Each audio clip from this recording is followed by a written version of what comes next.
নামধৰ্মী সধিগণ আপোনালোকে সকলোৱে হয়তো জ্ঞাত যে মহাভাৰতৰ মহাৰথী কৰ্ণৰ কথা আপোনালোকে সকলোৱে শুনিছে নহয় জানো এই মহাভাৰতৰ মহাৰথী কৰ্ণ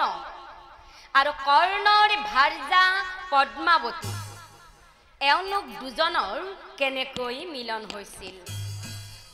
আৰু মহাৰথী কৰ্ণ এজন ৰজা হৈও ৰাজকন্যাক বিবাহ নকৰাই কিয় এজনী দাসীক বিবাহ কৰাইছিল এই কাহিনীভাগ আপোনালোকৰ মাজত দাঙি ধৰিম আপোনালোকে একান্ত মানে শুনিব কৃষ্ণ হে অংগ ৰাইজৰ হো ৰজা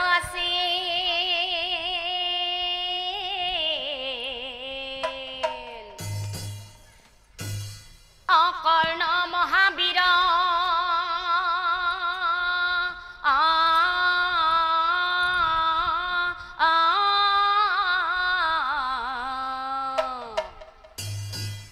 আৰু তেওঁৰ বীৰত্বৰ কথা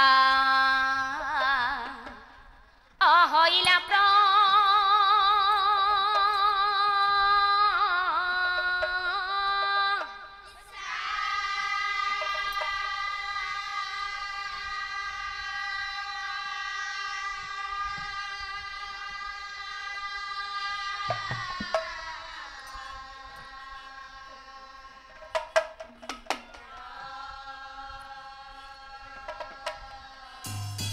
শ্ৰদ্ধাৰ নামধৰ্মী সধিগণ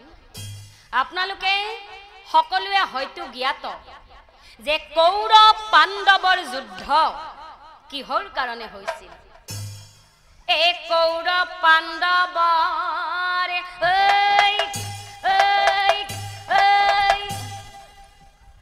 যুদ্ধ হৈছিল ৰাজ্যৰ কাৰণ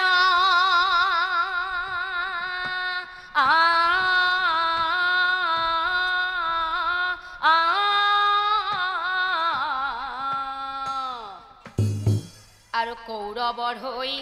যুদ্ধ কৰে কৰ্ণ মহা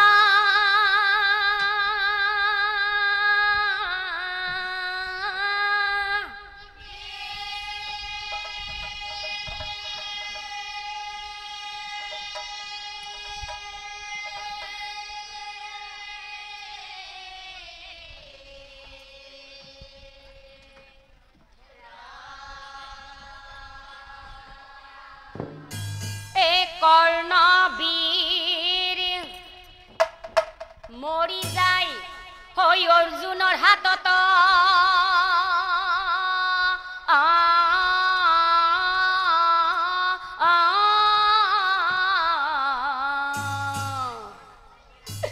হে কুন্তি মাতৃ কান্দি থাকে পুত্ৰৰ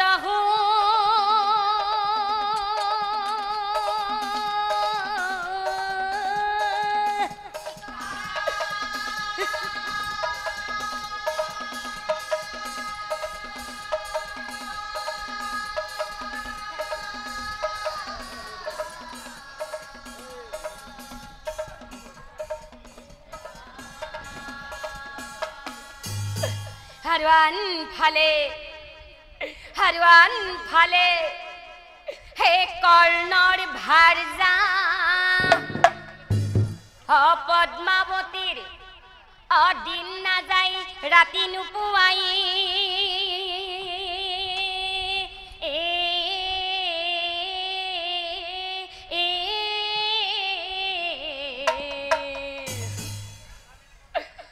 স্বামীৰ স্মৃতিয়ে পদ্মা সদায় কন্দো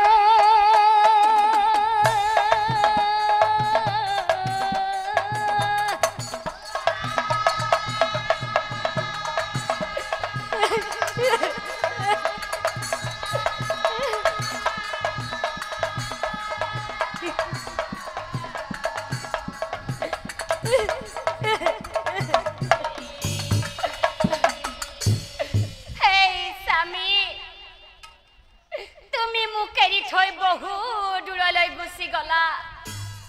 हाँ স্বামী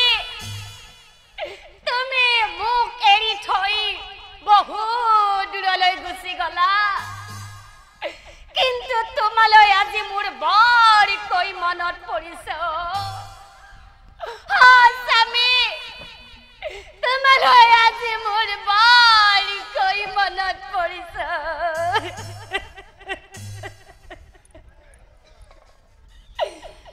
हो কেনে কইনো পাহৰু তোমাৰ স্মৃতিয়ে কন্দুৱা স্বামী তোমালৈ আজি মোৰ বৰকৈ মনত পৰিছে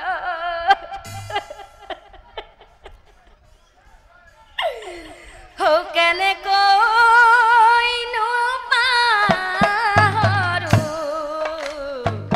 তোমাৰ স্মৃতিয়ে কন্দুৱা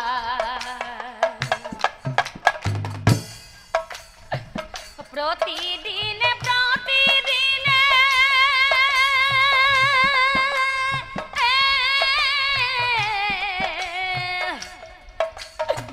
পদ্মাৱতী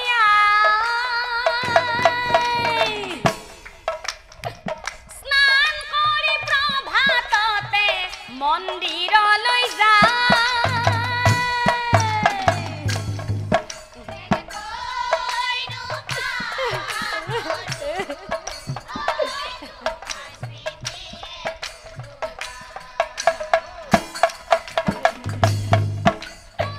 স্বামী প্ৰতি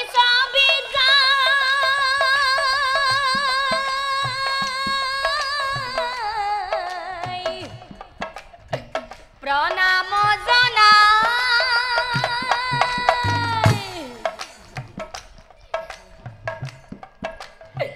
বন্তি জল স্তুতি কৰি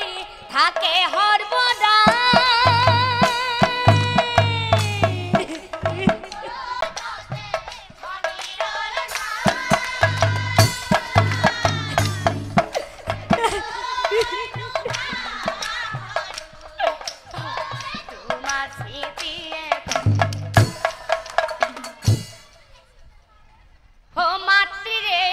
ভক্তি দেখি পুত্ৰ বিখকে তুই এ মাতৃক চাই প্ৰতিজ্ঞা কৰে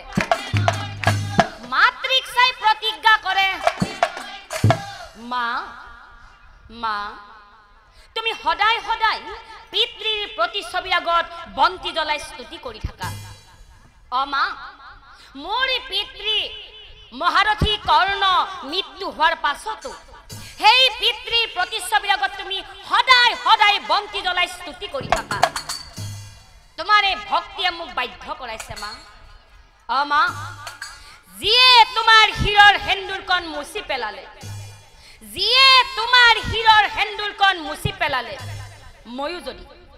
ময়ো যদি মহাৰথী কৰ্ণৰ পুত্ৰ হওঁ তেনেহলে সেইজনক মই এদিন নহয় এদিন নিধন কৰিম অমা মই তোমাৰ আগত প্ৰতিজ্ঞা কৰিলো কি কলা বাসা বৃক্ষকে তু এ পুত্ৰৰ কথা শুনি মাতৃ কান্দিবে অ পুত্ৰ সাৱতি ধৰি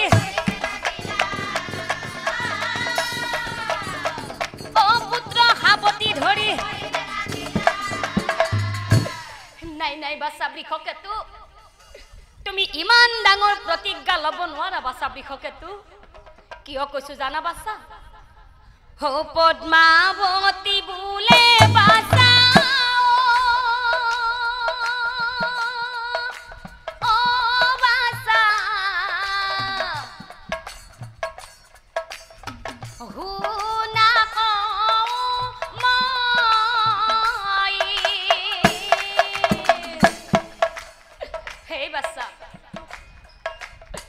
पितृ डरे महारथी पितृ डरे महारथी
আৰু ইয়াত সহায় কৰি কোনে দিছিলে জানা বাছা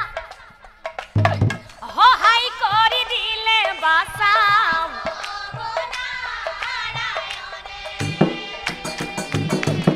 গতিকে বাছা প্রভুর মহিমা বাসা নুবুঝিবি তই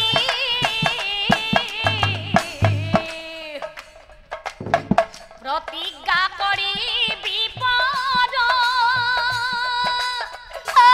বাসা নলবি সপাই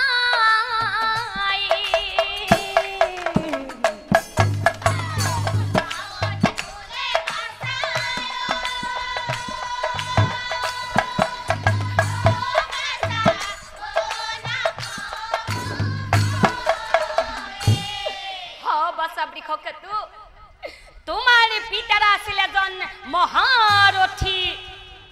মহাদানবীর আর মহাধনুধর তাতকৈও ডাঙৰ কথা কি জানা বাছা বৃষকেতু তোমাৰ পিতাৰা এজন ৰজা হৈও ৰাজকন্যাক বিবাহ নকৰাই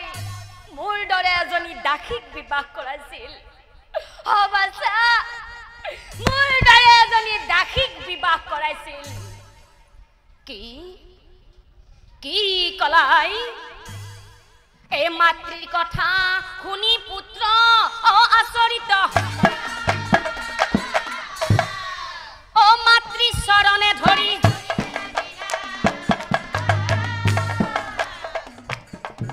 ও মাতৃ চৰণে ধৰি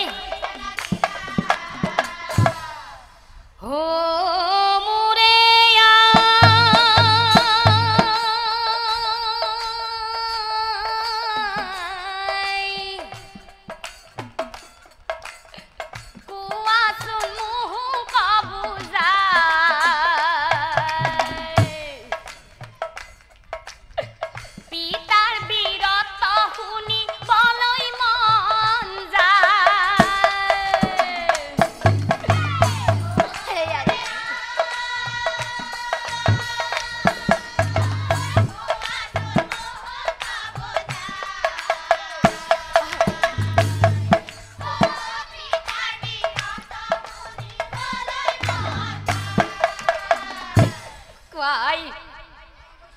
তুমি তোমাৰ পুত্ৰৰ আগত আজি সকলো কথা ভাঙি কোৱাই ও পিতা আৰু তোমাৰাই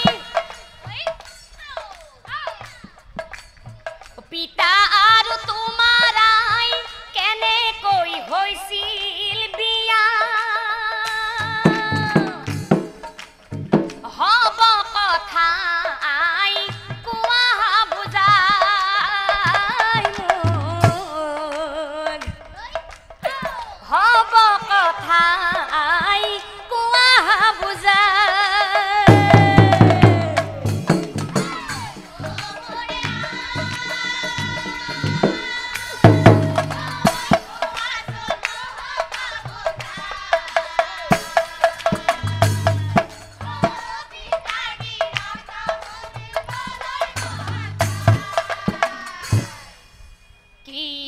বাছা বৃষকেতু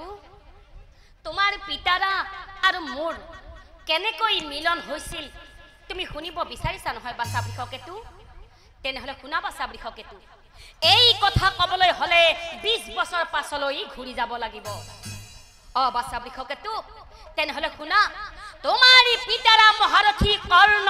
আৰু মোৰ কেনেকৈ মিলন হৈছিল চিত্তব্ৰত ৰজাৰ কন্যা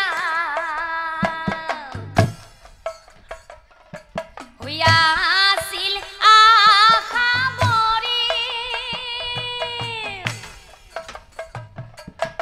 আছিলো বাছা মই ৰাজকন্যাৰ দাসী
আৰু বাচ্চা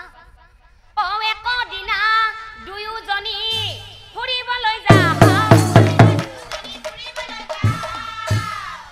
আনন্দতে ঘূৰি আছো আৰু ঠিক সেই সময়তে এই ৰথৰ